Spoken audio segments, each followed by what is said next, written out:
ఆంధ్రప్రదేశ్ రాష్ట్ర డిప్యూటీ సీఎంగా ఎప్పుడైతే ప్రమాణ స్వీకారం చేశారో అప్పటి నుంచి పవన్ కళ్యాణ్ గారి పేరు తెలుగు రాష్ట్రాల్లో మారుమోగుతోంది.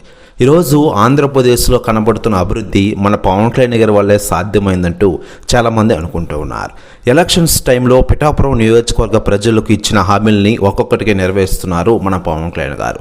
ఇటీవలే 100 పడకల ఆసుపత్రికి శంకుస్థాపన చేసిన పవన్ కళ్యాణ్ గారు గ్రేట్ అనిపించుకున్నారు. ఇలా పవన్ కళ్యాణ్ గారు కేవలం పిఠాపురం నియోజకవర్గానికే పరిమితం కాకుండా అన్ని నియోజకవర్గాల్లో అభివృద్ధి చేసి చూపిస్తున్నారంటూ ఆయన అనుకుంటున్న విషయం తెలిసిందే. అయితే తాజాగా పవన్ కళ్యాణ్ గారి గురించి ఇతర పార్టీల రాజకీయ నాయకులు స్పందిస్తూ ఉండగా తాజాగా కేటీఆర్ గారు కొన్ని కీలక విషయాలు పంచుకున్నారట. ఆయన మాట్లాడుతూ, నా మిత్రుడు ఆంధ్రప్రదేశ్ రాష్ట్ర డిప్యూటీ సీఎంగా పవన్ కళ్యాణ్ గారు అరుదైన సేవలు అందిస్తున్నారు. నిజంగానే గ్రేట్. ప్రేక్షకుల గుండెల్లో నిలిచిపోయే నాయకుడిగా పవన్ కళ్యాణ్ గారు ఆయన చేస్తున్న పని నిజంగానే గ్రేట్ అనిపిస్తోంది. డిప్యూటీ సీఎం గారిని మించిన వారు లేరు అంటూ కొన్ని సంచలన వ్యాఖ్యలు చేశారట కేటీఆర్ గారు.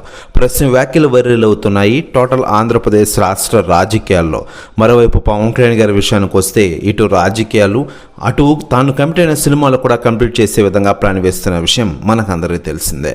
ప్రస్తుతం ఆయన హరిహర వీరముల సినిమాతో త్వరలోనే మన ముందుకు రాబోతున్న విషయం తెలిసిందే. ఇక ఇదిలా ఉండగా పవన్ కళ్యాణ్ గారు రాజకీయాలతో కూడా బిజీగా మారిపోయారు.